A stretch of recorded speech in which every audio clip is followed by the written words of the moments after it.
ऊपर से रिकॉर्डिंग बंद करो।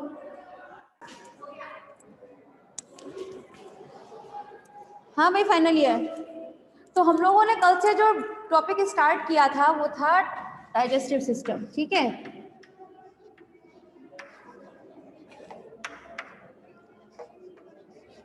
Digestive system. तो क्लास कल हम लोगों ने ईसोफेगस तक बात कर ली थी, आज हम बात करेंगे उसके आगे से, ठीक है। तो आज का फर्स्ट टॉपिक है आपका स्टमक, ठीक है। जब हम बात करें क्लास स्टमक की, तो स्टमक एक्चुअली डाइजेस्टिव सिस्टम का वो पोर्शन होता है जहां पर आपका फूड का डाइजेशन हुआ करता है ना। डाइजेशन कहाँ होता है फूड का? In stomach. हालांकि जब हम लोग डाइजेशन की बात करते हैं तो डाइजेशन स्टार्ट तो हमारे माउथ से ही हो जाता है ना, बक्कल कैविटी से स्टार्ट हो जाता है ना, सलाइवा उसमें मिलता है।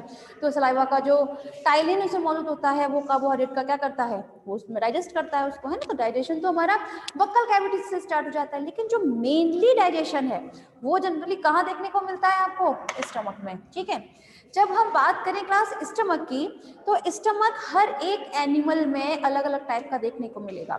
अलग अलग से मतलब है, रेप्टाइल्स में अलग होता है, एवीज में अलग, मैमल्स में अलग, तो आपके किसी और अदर फाइलम में अलग तरीके का। तो चलिए देख लेते हैं हम लोग।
यहाँ आप देख सकते हैं, यहाँ हमने जो डायग्राम ड्रॉ किए हैं, यहाँ पर हर एक क्लास का डायग्राम लिया गया है। जैसे ये फिश मतलब पीसेस का दिया गया है ना, सुपर क्लास पीसेस में है।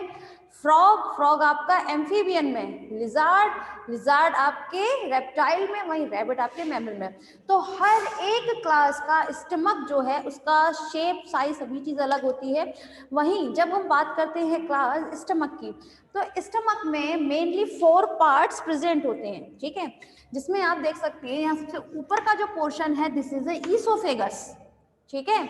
जब हम बात करते हैं ईसोफेगस की, वहीं अब यहाँ पर 1 2 3 टर्म जो दिए गए हैं वो जरा ध्यान दीजिएगा, क्या चीज शो करते हैं।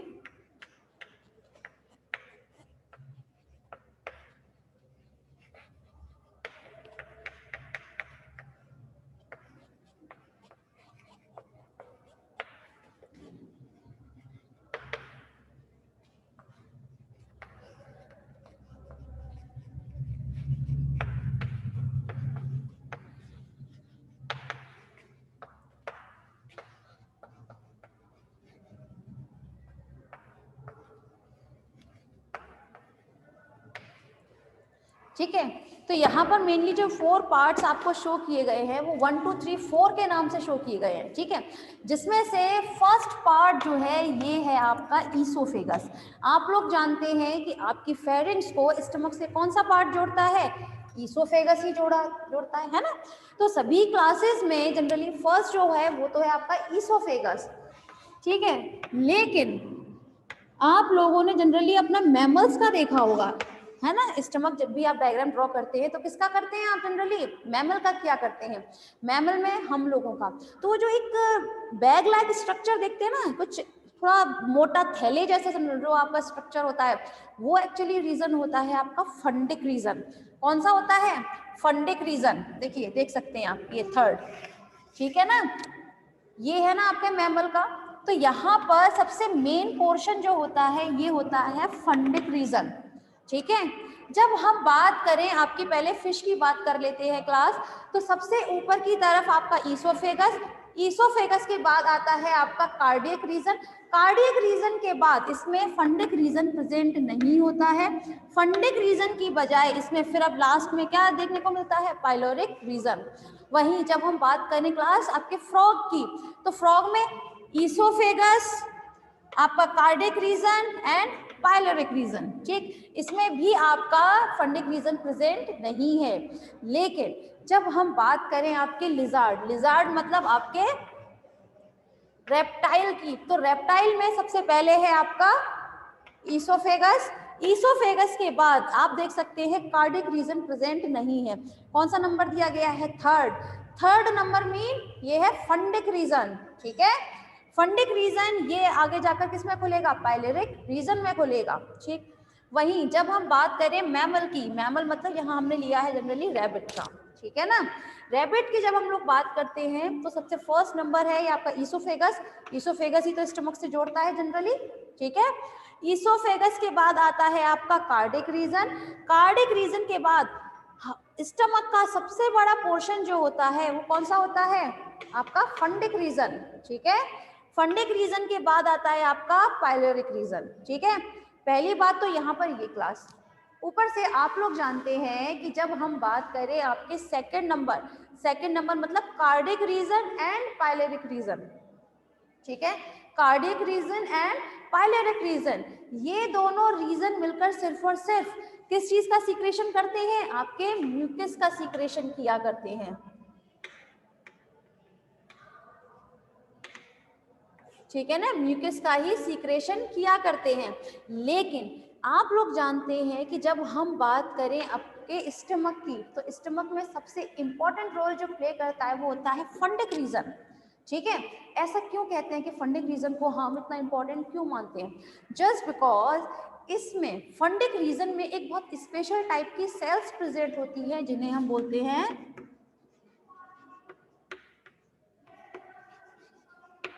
ऑक्जिंक्टिन सेल्स। क्या कहा जाता है, ऑक्जिंक्टिन सेल्स, ठीक है ना। ये ऑक्जिंक्टिन सेल्स जो होती है क्लास, ये एक्चुअली क्या चीज सीक्रेट करती है, एग्जैक्टली ये सीक्रेट क्या करती हैं, HCl का, ठीक है ना।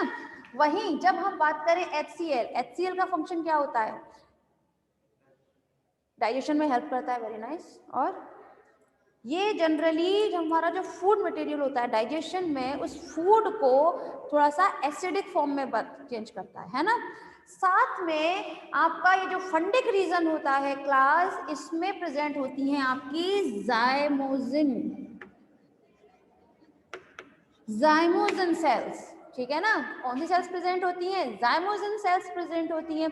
ये जाइमोजिन सेल्स जो है ये किस किस चीज का सीक्रेशन क्या करती हैं, आपके पेप्सिन का, ठीक है। पेप्सिन के साथ साथ ये जनरली सीक्रेट क्या करती है, प्रोएंजाइम्स, ठीक है। साथ में 2 टाइप्स के प्रोएंजाइम्स का भी सीक्रेशन किया करती हैं। जब हम बात करें यहाँ पर प्रोएंजाइम्स की, तो यहाँ प्रोएंजाइम्स कौन कौन से हो जाएंगे, एक तो प्रोरेरिन, ठीक है, जिसको बाद में ये HCl जो है ना, ऑक्जिंक्टिन सेल से जो HCl निकलेगा वो उस प्रोरेरिन को किसमें कन्वर्ट करता है, रेनिन में, ठीक है ना। किसमें कन्वर्ट कर देता है, रेनिन में कन्वर्ट कर देता है। तो इसीलिए कहा गया है ये फंडिक रीजन जो है वो स्टमक का बहुत इंपॉर्टेंट रोल प्ले करता है, ठीक है।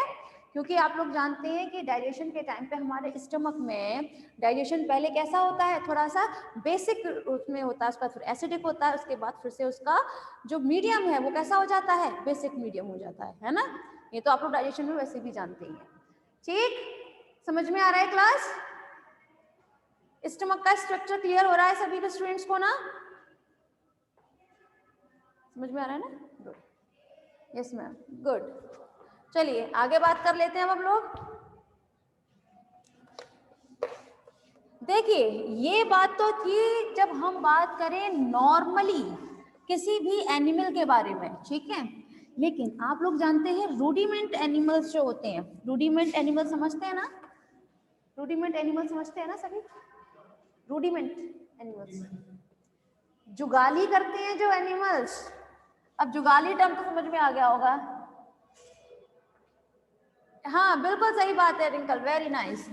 देखिए रूडिमेंट एनिमल्स मीन ऐसे एनिमल्स जो अपने डाइजेशन के लिए जुगाली की प्रोसेस करते हैं। हिंदी में जुगाली बोलते हैं ना, और इंग्लिश में रूडिमेंट बोला जाता है उनको। क्यों? क्योंकि वो एक बार में अपना फूड टेक कर लेते हैं और उसको धीरे धीरे फिर बाद में उसको चबा चबा के अच्छे से उसको डाइजेस्ट करते हैं। तो उनका जो स्टमक का स्ट्रक्चर होता है वो बहुत डिफरेंट टाइप का होता है। वो हमने जो अभी तक टाइप्स पढ़े थे उस टाइप में जनरली नहीं देखने को मिलेगा, ठीक है। तो रूडिमेंट का जो होता है स्ट्रक्चर वो थोड़ा सा डिफर होता है। चलिए देख लेते हैं हम लोग।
हाँ भाई फाइनल ईयर। अब जरा देखिएगा, जब हम बात करते हैं यहाँ पर आपके रूडिमेंट एनिमल्स के बारे में, ठीक है, तो ये रूडिमेंट एनिमल्स जो है इनका स्टमक जनरली होता है 4 चैम्बर्ड। किसका बना होता है? 4 चैम्बर्ड से मिलकर बना होता है। अब ये 4 चैम्बर्ड कौन से होते हैं? First lumen, second abomasum, third omasum and fourth is reticulum. Fourth is reticulum. ठीक है, तो यहाँ पर 4 आप देख सकते हैं क्या चीज बने हुए हैं, यहाँ पर 4 चैम्बर्ड इसका स्टमक होता है। ठीक है, यहाँ पर जब हम बात करते हैं 4 चैम्बर्ड की, तो 4 चैम्बर्ड में से क्लास इसमें 2 चैम्बर्ड ऐसे होंगे, कौन कौन से, ल्यूमन एंड रेटिकुलम। ठीक है, जब हम बात करें ल्यूमन एंड रेटिकुलम के बारे में, मैम नीचे की लेबलिंग नहीं दिख रही, अच्छा रेटिकुलम ये नहीं दिख रहा है, ओके ओके ठीक है, एक सेकंड बैठा।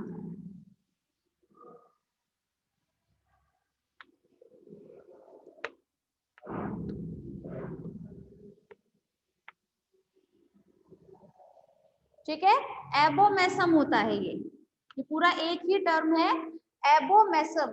जैसे आपका ओमेसम है, सिमिलरली सिर्फ एबोमेसम लगा हुआ है इस केस में, ए बी और लगा दो तो ये पूरा यही टर्म हो जाता है एबोमेसम। ठीक है ना, तो यहाँ पर 4 चैम्बर्ड इनका स्टमक हुआ करता है, lumen, reticulum, abomasum and omasum.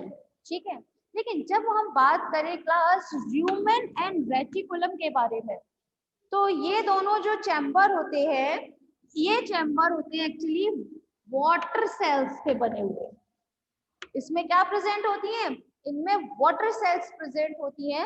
अब क्वेश्चन यहाँ पर ये अराइज होता है कि ये वाटर सेल्स क्या होती है क्लास। तो ये वाटर सेल्स जो है, ये इसका जो फूड मटेरियल होता है, आप लोग जानते हैं रूडिमेंट एनिमल है, तो वो अपना फूड टेक करने के बाद क्या करते हैं, धीरे धीरे उसको डाइजेस्ट करते हैं, अपने मुंह में दोबारा लेकर आते हैं और उसको अच्छे से चबाते, च्यू करते हैं, है ना, ये तो सभी जानते हैं रूडिमेंट के बारे में। तो यहाँ पर ये जो वाटर सेल्स प्रेजेंट होती हैं आपकी ल्यूमेन में एंड रेटिकुलम में, ये दोनों इसमें वाटर सेल्स जो मिलकर है उस फूड को क्या करती हैं, थोड़ा सा मॉइस्चर्ड करती हैं, मतलब बहुत ज्यादा नम बनाकर रखती हैं। ठीक है ना, जिसकी वजह से वो इजीली उस खाने को थोड़ा सा च्यू कर सकता है, उसको चबा सकता है। ठीक है, तो चबाने में कौन हेल्प करता है उसकी, ये ल्यूमेन एंड रेटिकुलम में प्रेजेंट आपकी वाटर सेल्स। ठीक है, समझ में आ रहा है ना। बाकी तो क्लास आप लोगों को ये डायग्राम जो है थोड़ा मोस्ट इंपॉर्टेंट है, कभी कभी यही क्वेश्चन उसमें आता है, 1 या 2 नंबर पे सिर्फ डायग्राम ही आएगा, रूडिमेंट एनिमल का आप स्टमक का डायग्राम दिखाएं। ठीक है, चलिए अब हम बात कर लेते हैं नेक्स्ट, बना लिया ना।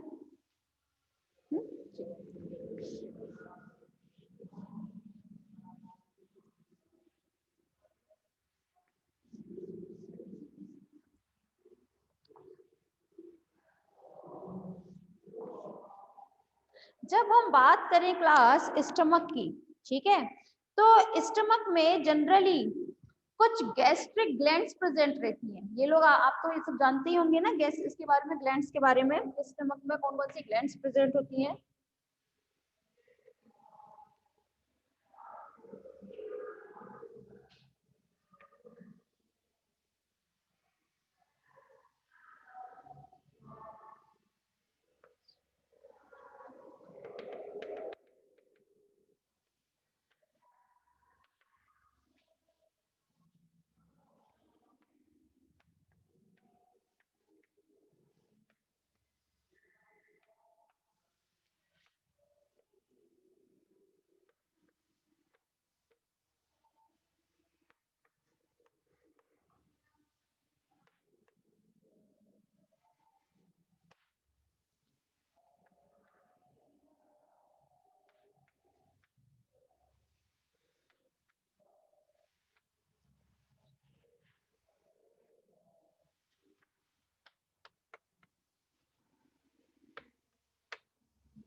हाँ भाई, यहाँ पर हम लोग बात करने वाले हैं एक नॉर्मल स्टमक के बारे में। इसमें क्या प्रेजेंट होती हैं आपकी, गैस्ट्रिक ग्लैंड्स प्रेजेंट होती हैं।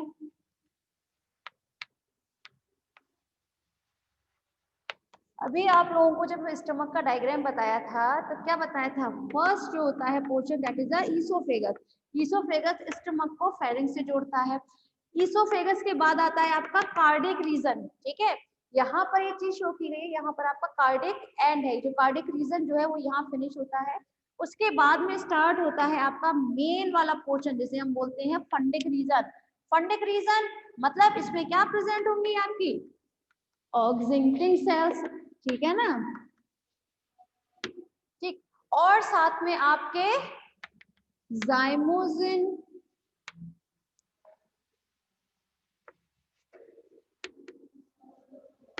ठीक है ना, पेप्टिक सेल्स। ये पेप्टिक सेल्स क्या काम करती हैं आपकी प्रो एंजाइम्स,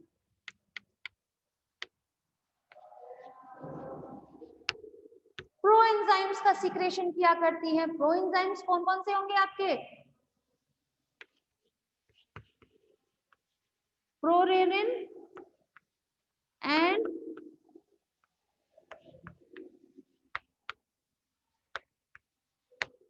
प्रोपेप्सिन, ठीक है ना, जिन्हें प्रोरेनिन और प्रोपेप्सिन को ऑक्सिंटिक सेल के द्वारा सीक्रेट किए गया HCl वो इसे कन्वर्ट कर देता है रेनिन में एंड पेप्सिन में, ठीक है। फिर ये फंडिक रीजन जो होता है ये आगे जाकर खुलता है आपके पाइलोरिक रीजन में। अब यहाँ पर पाइलोरिक रीजन जो है इसके लास्ट में यहाँ पर क्या प्रेजेंट होता है आपका डिओडेनम प्रेजेंट होता है, जानते हैं ना, डिओडेनम एक थोड़ा छोटे बहुत स्मॉल पार्टिकल होता है यहाँ पर, ठीक है ना, स्मॉल पार्ट प्रेजेंट होता है डिओडेनम नाम से। तो डिओडेनम एंड स्टमक इन दोनों के बीच में एक वॉल्व प्रेजेंट होता है और उस वॉल्व को हम क्या नाम देते हैं आपके पाइलोरिक वॉल्व, ठीक है ना, क्या नाम देते हैं पाइलोरिक वॉल्व नाम दिया जाता है, ठीक है क्लास। तो यहाँ कंप्लीट होता है आपका स्टमक। अब हम बात करेंगे इंटेस्टाइन के बारे में।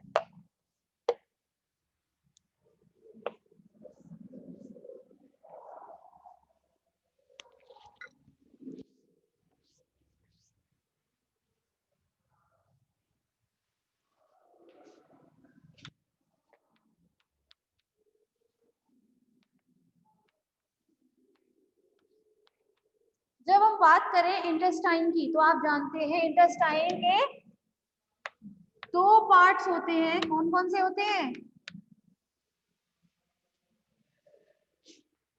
हाँ किसमें बेटा, आप किस इसमें है, थर्ड ईयर में, अच्छा इसी क्लास के जूलॉजी के, ठीक है बेटे, कॉपी कहाँ है,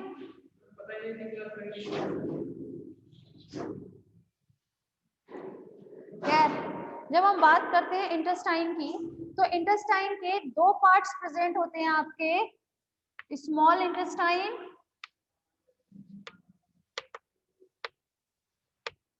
एंड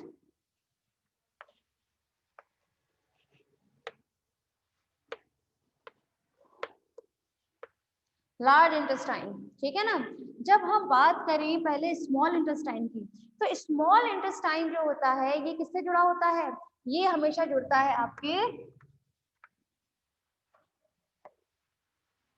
डिओडिनम वाले पार्ट से, ठीक है ना, और डिओडिनम वाले पार्ट में ये जुड़ता है और इसके बाकी का जो रेस्ट ऑफ दी आपका स्मॉल इंटेस्टाइन होता है उसे हम किस नाम से जानते हैं, इलियम के नाम से जानते हैं। और इलियम पर क्या प्रेजेंट रहते हैं आपके विलाई प्रेजेंट रहते हैं और ये विलाई का फंक्शन क्या होता है, ये एब्जॉर्प्शन के लिए सरफेस को थोड़ा सा इंक्रीज कर देती है ना।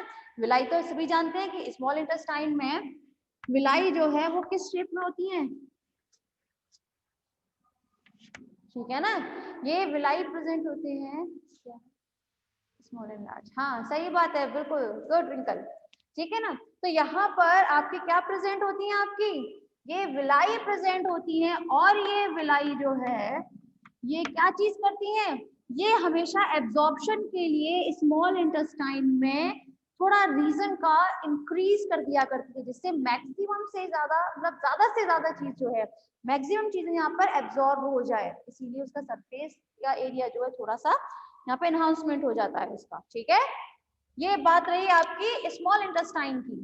वहीं जब हम बात करें लार्ज इंटेस्टाइन के बारे में तो small intestine and large intestine ये दोनों एक दूसरे के से मतलब स्मॉल इंटेस्टाइन के बाद क्या आता है आपका लार्ज इंटेस्टाइन, ये लार्ज इंटेस्टाइन बाद में जाकर कहाँ खुलती है रेक्टम में या फिर क्लोएका में खुलती है। ठीक, लेकिन जब हम बात करें क्लास एनिमल्स में जो small intestine and large intestine जो होती है, आई मीन टू से इंटेस्टाइन प्रेजेंट होती है, इनके ये दोनों पार्ट्स में डिफरेंस जो है ये हर एक एनिमल में अलग अलग देखने को मिलते हैं। अलग अलग से मतलब है, देखिए चलिए वन बाय वन बात ही कर लेते हैं। अच्छा, फाइनली जरा रिजाइन कीजिए प्लीज।